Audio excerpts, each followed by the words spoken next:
Welcome to this session of the Ancestral Healing Summit. I'm Lisa Bonis, your host, and my guest for this session is Dr. Beth McDougall. Our topic today is how ancestral healing manifests in health challenges. Beth McDougall, MD, is founder and medical director of Clear Center of Health in Mill Valley, California, where she specializes in helping patients with chronic illness and neurodegenerative diseases. She's advancing a new medical paradigm, one at the intersection of medicine and contemporary physics, to transform the practice of medicine. Her soon-to-be published book introducing this paradigm, Your Pristine Blueprint: The Missing Key to Longevity, Reversing Disease, and Radically Transforming Your Life, addresses how this larger context can lead to profound health and well-being. And I'm so glad you're here with us today, Beth. Thank you for joining us. Welcome. Thank you, Lisa. My pleasure. Yes, me too, because you and I have spoken before, and I know that your work it's genuinely groundbreaking. So I'd love for you to sort of start us off by sharing some of your theories on health and disease so our viewers get to know you a little bit. Thank you, Lisa. Yeah, so my theories are based on, of course, my medical training. So I've been a medical doctor for the last 23 years, but I was always oriented very holistically. And then I have been diving more and more deeply over the last 15 years into the study of physics. And that has really informed my thinking about what confers health and what causes disease. And a few things that really influenced my thinking were just the understanding that we live in a field of energy and information. And not only do we live within it, but it lives within us, and we and everything else in our material reality emerges out of this field. And so we're all literally part of this one beautiful sea of energy and information. And one of the other concepts that really influenced my thinking was this concept that matter's not static, including our physical bodies, but really matter is truly forming and annihilating trillions of times a second. And when I really started to grok that, it just brought up so many questions for me. Like, well, if that's the case, like, how is that actually happening when we are these complex multicellular beings? We have 37 trillion cells, each with billions of chemical reactions happening every second in a coordinated manner. So how is it that we're possibly forming and annihilating trillions of times a second?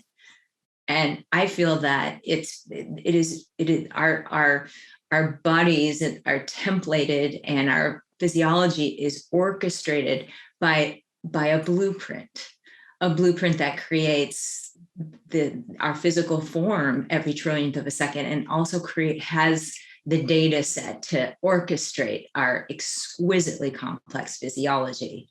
And our health depends on the degree to which we resonate with that patterning blueprint that I believe exists at the quantum level and is informing, this kind of the pattern of these vibratory interactions that manifest as our physical form. And really, I think about how the egg from our mother and the sperm from our father inform that blueprint. And there's so much more that informs it as well. The imprint of our soul, for example, and even astrological influences at the time of our conception and birth. But when you think about how our parental influences inform this blueprint, and our blueprint is literally responsible for forming our body every trillionth of a second, that really makes me think more deeply about how everything that has happened to each of our parents, and then everything that's happened to their parents and their parents and their parents, very much informs our health, because every single thing that happens to someone has an energetic signature associated with it. And that reverberates, within within the field of the individual. And so I do a lot of things to help restore resonance with the pristine blueprint, but because it's the topic of today, I'll just talk about how much work I do with clearing ancestral patterns and these kind of energetic signatures that are reverberating within a person's field and affecting their health. Mm-hmm. Yeah, that's where I'd love to pick this up. Well, let me ask, at what point in your career, as you were, making all these discoveries, did you have that sort of aha moment about how ancestral trauma and inherited patterns are actually affecting your patient's health in present day life? Oh, wow. Yeah. I mean, it's been an evolving understanding for me, but for some reason, I've always had a lot of patients that are either Holocaust survivors themselves or children of Holocaust survivors. That's just one group that just has always come to me in my practice. And so my thinking around this, was in part informed by working with all of these individuals. And then it really became, so, I may have been aware of that, but I didn't know what to do about it. And then many years back, I started working with a technique called OCMOS. And this is where I use a handheld non-electronic device and I measure someone's biofield, their auric field at various frequencies. And I look to see if their energetic field is in balance or not. And, for most people with health challenges, it's not.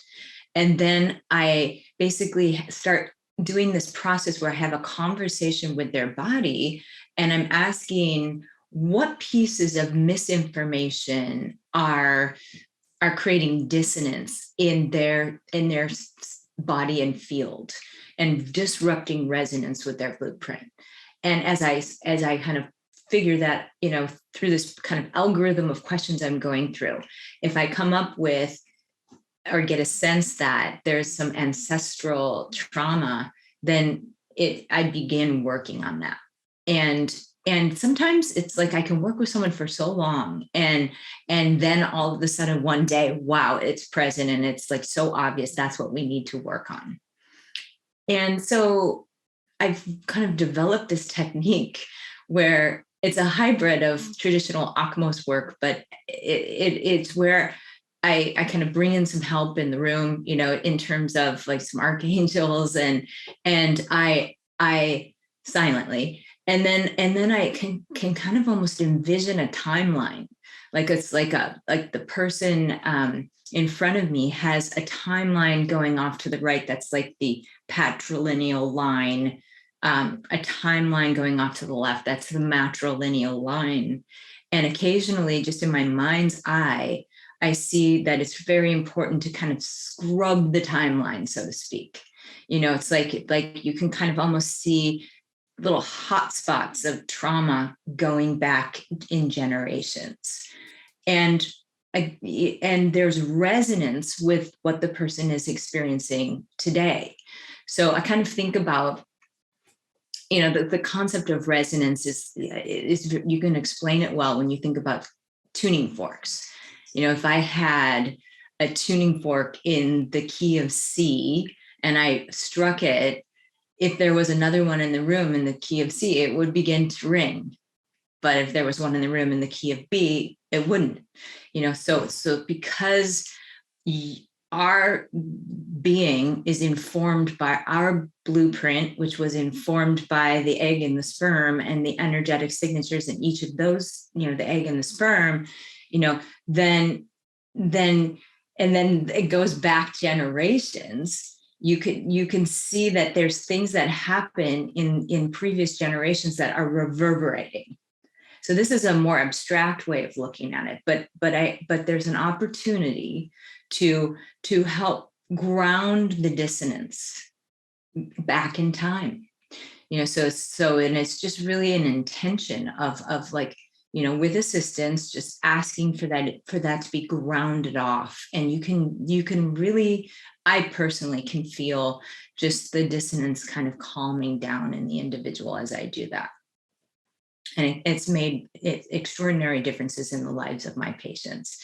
So that's a more abstract way of looking at it. But, of course, there's more kind of like behavioral and immediate ways of thinking about it. For example, like I had a patient that I've been working with for years, and she's had a lot of different health challenges, and we have successfully dealt with things, and then something else pops up, and then we deal with that, and then something else pops up, and then it became obvious, like, wow, there's some deeper work here that needs to be done for us to completely unwind this. And I don't know why it hadn't come up before, but after so many years of knowing her, but I really then in one visit, kind of got to hear about her really interesting childhood, and the fact that she had grown up, for example, with a father who was from the mafia, and he was a very violent man, and was abusive physically and kind of mental, emotionally, and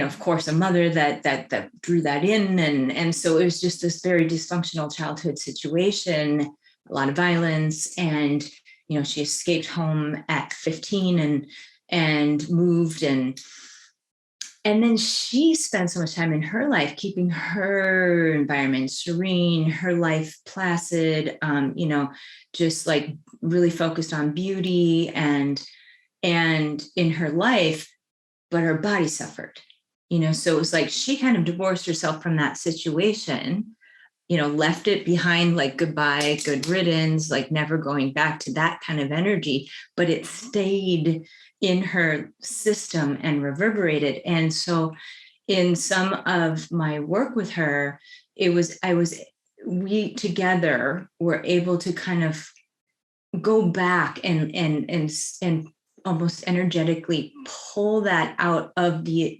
parental figures. And then, of course, they became who they were because of what had happened to them. And so, you can kind of look at it longitudinally backward and just kind of scrub the timeline, so to speak. And I think that as we've been doing this kind of work, it's really made a difference in her life. And, and then I had another example just recently where I'd worked with someone for a very long time, and, been working on deep levels with the person, but, just one visit, I was just like, okay, tell me about your mother. And it was, she had been born to a woman that didn't, like when she was pregnant, she realized she could never do a good job raising a girl. And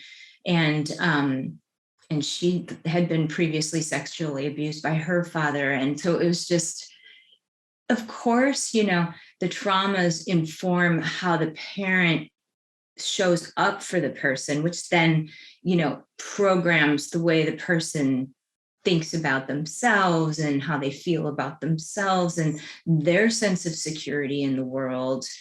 But it's also energetic, because like a person can be working on that level, psychologically, but if they don't clear the energetic reverberations of that, it can be very difficult. And then, if it's not cleared kind of in the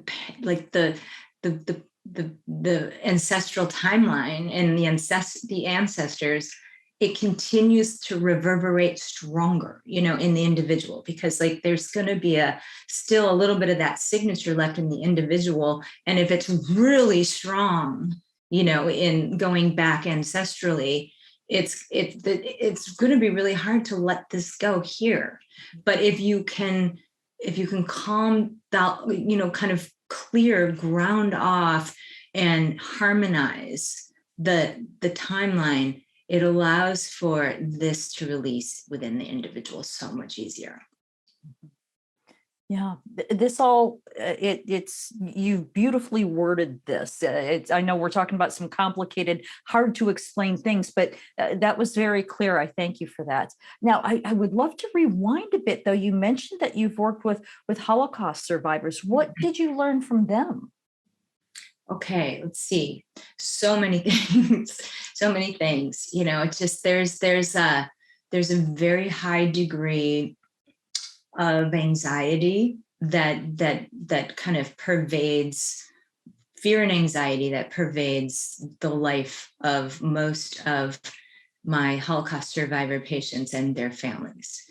And that it's interesting. And once in a great while, this is going to sound very odd, it almost skips a generation. So for example, I have one Holocaust survivor patient who, watched several of his friends and family, be killed in front of him. And it was like a near miss for him at so many different points. And when I meet with him, he seems very, very integrated and adjusted and healthy, and his mind is, he's not suffering mentally or, to a degree physically, but not that much. But his kids are completely anxious. And it's really been a stumbling block in their lives, and it's made it very hard for them to move forward in their lives, despite physical support and nutraceuticals and things to balance neurotransmitters and hormones and all of that. So you could say, it's okay, the way that the father was, his experiences, affected how he was able to show up for the children or something like that, which then programmed them. But in this instance, it doesn't seem like that to me. It seems more energetic, like almost like they're carrying it in a way for him.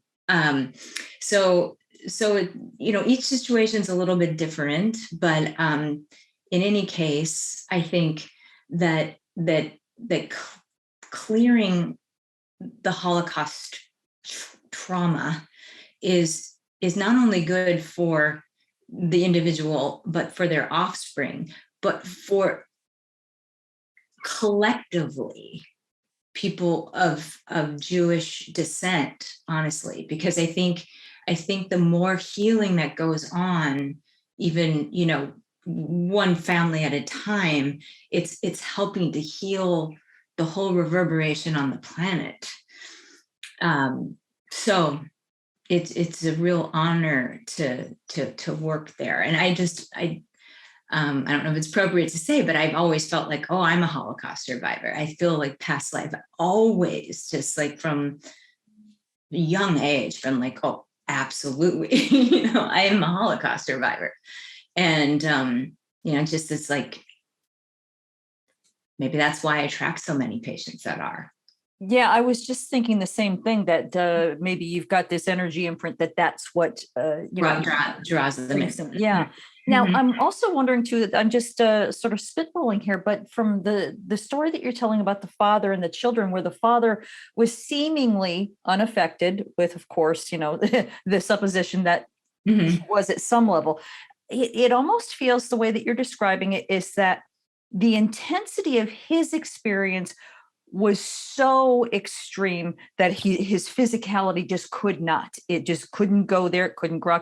Okay, I will not express this, but it does get passed on for the children. And as you mentioned, that they're sort of carrying the weight for him. So even though he's maybe a little, maybe insulated isn't the right word, but he's managed to find a way to just live with this. But because it's so unacceptable what happened to him, it does get passed on to the children. Is that accurate, do you think? I think so. And then I have, like, in contrast to that, another family where the dad was a Holocaust survivor, and then the children are incredibly well adjusted. They've done so much work on themselves, plant medicine journeys, you name it, energy work, psychology, like, et cetera. And they're just so healthy and so well adjusted. And it feels, I just love this person so much. This man, and elderly, and it just feels like part of my dharma, to show up for him and help him in the years that he has left, really harmonize all of these energetic dissonant patterns within him, so he can heal for himself and for his kids and for the world, for everybody. And he just is such a special human, and he has so much still to offer in his 80s. And boy, I don't know what else. I'm just like almost like can't even talk about it. It's just so present for me. Yeah. Well, it's such important work, and I personally appreciate you for doing it, and I'm sure that they do as well. But let's talk about some of the big picture patterns that affect us all. Well, I mean, I think the Holocaust, even though it happened almost 100 years ago, it's still reverberating in the collective. So yeah, let's talk about these big picture transgenerational, maybe even cultural male female dynamics, just the whole ball of wax. Mm-hmm. Yeah, boy. Yes, because I have another person I've worked with just that is of Indian descent, and a lot of the work we've done is kind of clearing this kind of cultural male female role dynamic that's perhaps been a stumbling block for her. And it's just so critical that we all look at these things and just really understand it on the level of not only how we're programmed, just how like the familial and kind of subcultural conditioning that we're immersed in, and that affects how we think, how we feel about ourselves, how we see the world. But we also think about it on this energetic level, and you can't really tease these things apart very well, but on this energetic level of these energetic signatures. And this is gonna just to illustrate this in a different way, in kind of an unrelated concept, is like, for example, let's say someone comes to me and they have Lyme disease, and I treat their Lyme disease, and until I go in and also remove the energetic reverberation of the Lyme disease, and possibly even some of the personal life trauma that kind of created an energetic rift that made them susceptible for to get the Lyme disease in the first place, then it doesn't fully resolve the situation. So even though we might be able to kind of analyze how, and question how we've been programmed, and really just try that on for size and objectively and say, hey, does that work for me anymore? Like, does that serve me, or can I let that go? There's just still a different layer too that needs to be addressed. That's more energetic and kind of vibrational, reverberational, that needs to be cleared. Yeah. And people can do that on their own. They don't have to see me to do it. You can do it in meditation on your own, where you kind of tune into the vibration of that and just envision it going deep down into the earth. And you can do the timeline work yourself. You go into a deep state of meditation, kind of position yourself, maybe back in your head, so you're not just in your frontal lobe thinking, but you're more in like a deep, kind of brainwave state, and you're grounded yourself. And then just ask to be shown this ancestral timeline on both sides in meditation, and you'll see that there might be some hot spots, meaning just like almost like lightning coming off at certain areas, or you just see that there's something dissonant, some reverberation that's not harmonious, that's still affecting you that's having an effect on you today, and just intend for that to be ground off. And there is no time, really. This is all happening at once. What happened to our ancestors and our parents, it's like, and what's happened in our past and in our present, it's all one thing, and it's all one time, it's all one moment. And so it can be done. It can be done. And doing the work now still benefits the people that have passed on. Yeah. The ripple effect goes forward and backward in time. Yeah. I have no doubt about that. But one Mhm. thing that came to mind as you were talking about this exercise, this meditation that we can do, because I was sort of trying to put myself in that headspace as you were talking, and what I was feeling was, if I'm trying to get to the bottom of a physical thing, something that I haven't figured out yet, or a traumatic pattern, whatever it is that's bugging me, it felt like sinking into and allowing information to come forward. It feels to me anyway that by sinking into it, you're almost letting it take over. Instead of fighting it off, you're letting it win. I mean, I know that's not it's not an accurate way to put it, but that's the reaction that I was having. Is that something that you've seen before? Can I ask just you to clarify that? So you mean when you were feeling like you were letting it win, that would be a negative thing? Is that what you're saying? Yeah, because it feels again, it's just a brief flashing moment. So I'll see if I can word this properly, but allowing myself to feel into, in order to discover the roots or allow it to resolve, by letting it come forward, it now gets to take over instead of Mm. me fighting it back. No, you don't get to be in the edge of my consciousness. No. Oh, now I get to win. See what I mean? I see. Yeah, I disagree. I think it's the resisting it and fighting it off that actually keeps it concretized and stronger. And it's really the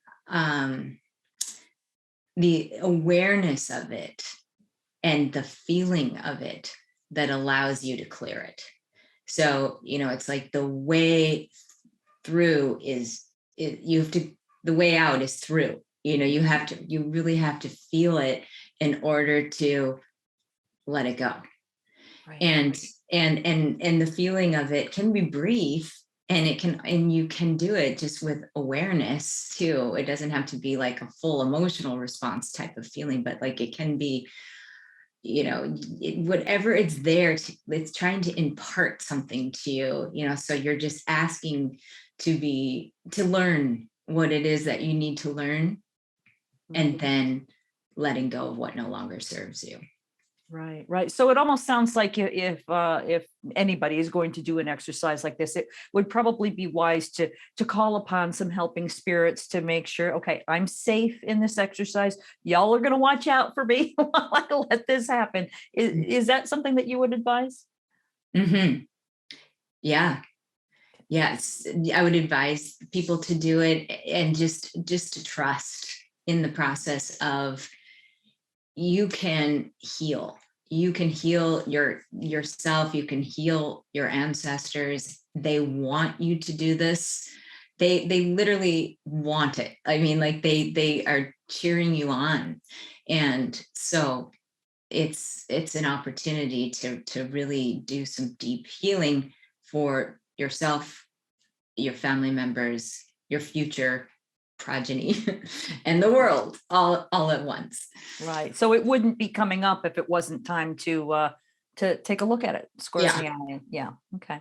That's Well, right. speaking of time to look at things, you and I were talking a little bit earlier about how interesting it is that ancestral healing is becoming something that a lot of people are talking about these days. Like, it really is a timely topic, that it really is time for us to face the fact that there's a lot of dysfunction, there's a lot of mess, there's a lot of patterns that, the people behind us who were doing the best they possibly could. I mean, we all are. They left a mess in some ways, and we have the ability to help clean that up and then not leave a mess for not only our own children, but for all of the people who are going to follow us. Do you agree with that assessment? I so agree. I just think that time is of the essence. We're kind of out of time in many respects. We need a mass shift in consciousness if we are to survive on the planet. Because we're kind of our worst enemy, really, in terms of the way that we are treating the environment and our natural resources and our fellow creatures on planet Earth. We are going to need to turn this around on a dime, really, and that requires just this huge upgrade in our consciousness. And I really think that when people grok that we are all part of this one beautiful thing, and we are all unique manifestations of this beautiful life force, that's going to help a lot. And our health is going to really improve when we clear the dissonance. And this is, the ancestral traumas need to be kind of harmonized at this point now for us to make this conscious upgrade. And I think that's why it's coming up, and everyone is kind of aware of the urgency. Yeah, absolutely. Mhm. Well, I want to make sure that before we go any further, that I mention your website in case people would like to contact you or work with you or find out more about your upcoming book. It's simply BethMcDougallMD.com. What else will people find there if they visit your website? Previous videos and even interviews with the Shift Network, and some blogs, and yeah, just access to my social media channels and all of that. Okay, wonderful. Well, is there anything that we haven't talked about that maybe I've forgotten to ask you, or that is coming to mind right now that you want to make sure that we talk about before we wrap this up, or do you feel complete? Yeah, I just really want to empower people to do their own work, because you don't need to see a person to do it. I think you can just, through meditating and intending to do this work, you will do it. And there's just so much assistance for us when we really attempt to heal. And you can call that in for yourself if you wish. Yeah. Our ancestors are on our side, and Mhm. they want to work with us. In fact, those who wanted to be doctors or healers are jumping up and saying, "Let me help." Oh my gosh, I get a lot of that type of help. Yeah, it's Yeah. really nice. It absolutely is. Well, thank you, Beth, for being with us today. You're always so interesting to talk to, and I so appreciate your input into this important topic. Thank you for being here with us today. Thank you so much, Lisa. My pleasure. It's really fun. Absolutely. I've so enjoyed this conversation. I want to remind everyone I've been talking with Dr. Beth McDougall, and I want to thank everyone for joining us. I hope you enjoyed this conversation in the Ancestral Healing Summit.